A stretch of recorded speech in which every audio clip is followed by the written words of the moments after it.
Hello everyone, this is Jay from BroGaming TCG, and today we are looking at a Road to Worlds game. So in this match today, I am playing Trevenant, and it is definitely something that you guys are going to want to stick around and see. So it's a little bit longer game, mostly because this game definitely lasted a long time. So we pretty much start out here, and I don't really get off to a great start, but this really shows the real determination that this deck has and its ability to stall.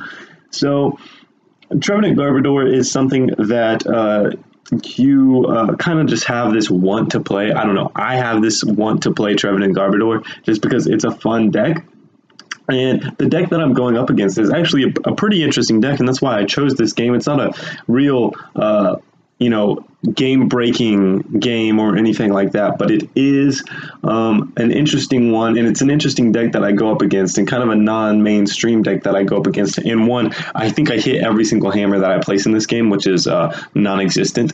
So he starts off with the Rayquaza from Guardians Rising, and I actually do want to talk on this card a little bit and its effectiveness. So I thought that going into Guardians Rising that the Rayquaza would be a really good card. And when I saw its release, I kind of got pretty excited about it and was like, oh man, this could really be used in some decks. And after playing this game and seeing how this guy used it, now I'm not saying this guy is a pro in competitive or anything like that, but I mean, basically the way he used it, he kind of used it as a more of like a just a card that he threw out there, and he didn't really get to use the real depth of it. So basically, if you guys don't know the Rayquaza, it's when you use his attack, you can then attach 2 basic energy from your discard pile to any Pokemon on the bench, which is a really good attack. Unfortunately, he didn't have any basic Pokemon when he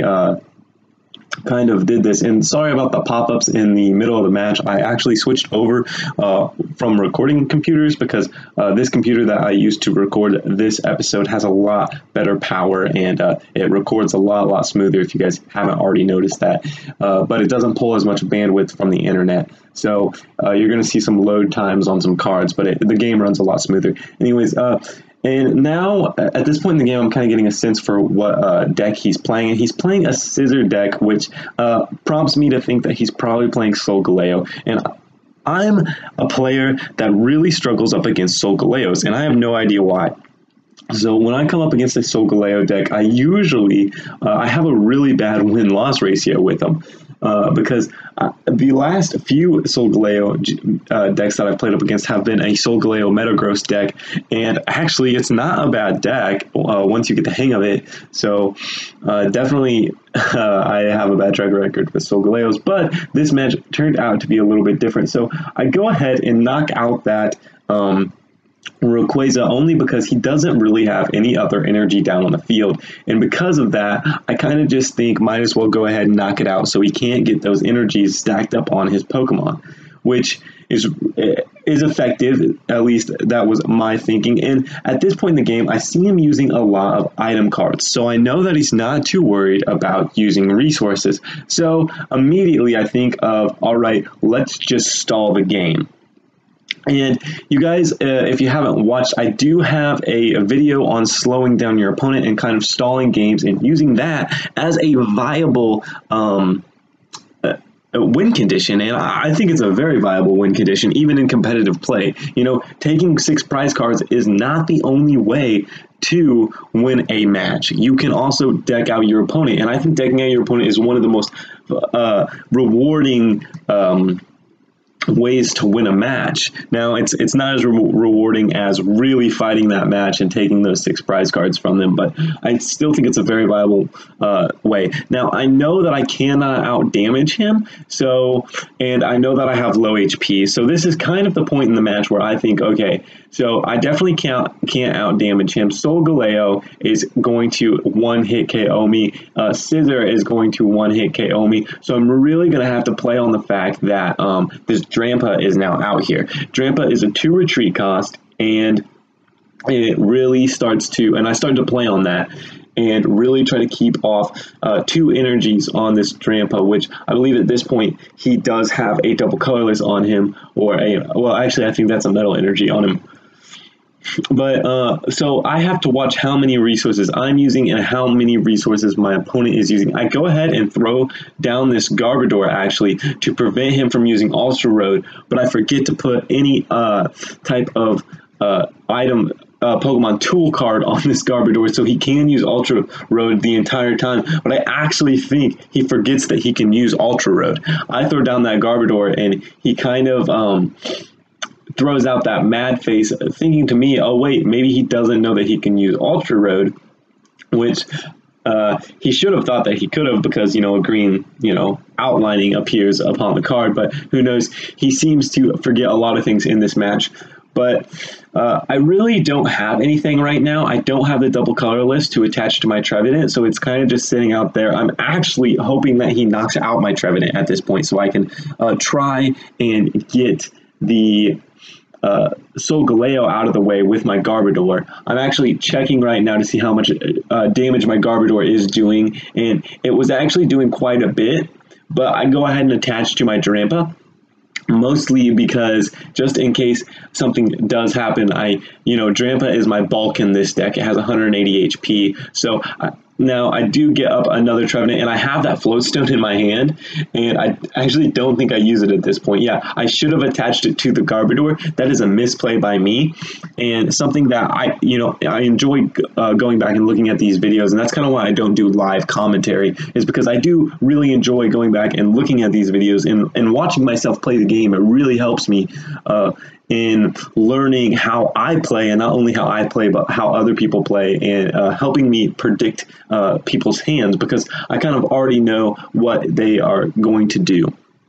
So at this point in the game, both decks are kind of getting to the lower side, but this is really when the game starts to get interesting, and you really get to see my thought process and his thought process on this. So he's trying to figure out how to knock out my Pokemon, or stalling, because I'm at a point where he can stall me out no problem at this point. He still has 5 prize cards. That I still have 5 prize cards. He still has 6 prize cards. 6 prize cards for him is a pretty big deficit, considering that the only card in my deck that takes 2 prize cards is my Drampa. So he would either be targeting that to get those 2 prize cards, or he would be trying to deck me out at this point. And I knew that. I didn't have very many resources left in my deck, so I'm going to have to play with the cards that I have on the field right now. And, that's a little bit harder to do in the Pokemon trading card game than in other card games, because once you kind of run out of resources in the Pokemon trading card game, you really do have to play with the cards on your field, and sometimes the cards on your field is not enough to make a big difference. So luckily the cards on my field did make a big difference. I have the double colorless energy on my Trevenant now, which is awesome. He does have his Scissor out, and this is the card that I'm really worrying about. So he has Scissor and he has Solgaleo, and these 2 cards I am pretty worried about, but I do go ahead, get the Lysander. Lysander here, I believe, for the Solgaleo. Now, I did almost Lysander for that Drampa and take the 2 prize cards, but at the time I was thinking, maybe I should just stall it out. I predicted that he didn't have a Metal Energy in his hand, because if he had a Metal Energy, or I believe he's actually playing Rainbow Energy in this deck too, if he had one of those 2 energies in his hand, I would have lost my Trevenant. But I predicted correctly. Actually, I predicted wrongly, but he went ahead and put a Metal Energy onto his Scizor, thinking that he can stall with his Solgaleo. But unfortunately, I will foreshadow a little bit, that does not happen. He went ahead and Lysandered out my Drampa, uses his GX move, and at this point in time, I'm really, really looking for a win condition, because I'm struggling to see how I'm going to take 5 more prize cards. So I'm thinking, all right, 4 prize cards are sitting on the bench pretty easily. So you have Shaman, you have Drampa. Those cards are 1-hit KOs for me at this point with my Garbodor, but I have to be able to keep my Garbodor alive. And with Solgaleo out and Scissor out, both are threats to my Garbodor, because he is a 1-hit KO.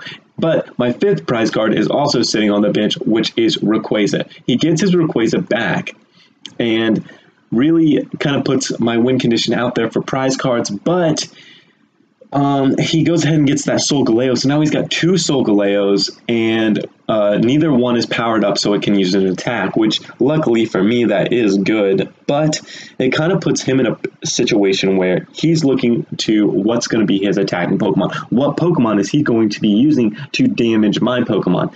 And at the point, he's got Scissor sitting on the bench and a Solgaleo out in the active. His Solgaleo on the bench has 1 Metal Energy and a double Colorless on it, which doesn't allow it to attack. It needs 2 Metal Energy and a colorless. So I'm not real worried about attacking at this point. And I'm thinking, all right, I can stall. So at this point, I look at the thing, and I'm like, okay, he only has 4 cards left in his deck, or however many cards left in his deck. I believe it was 4.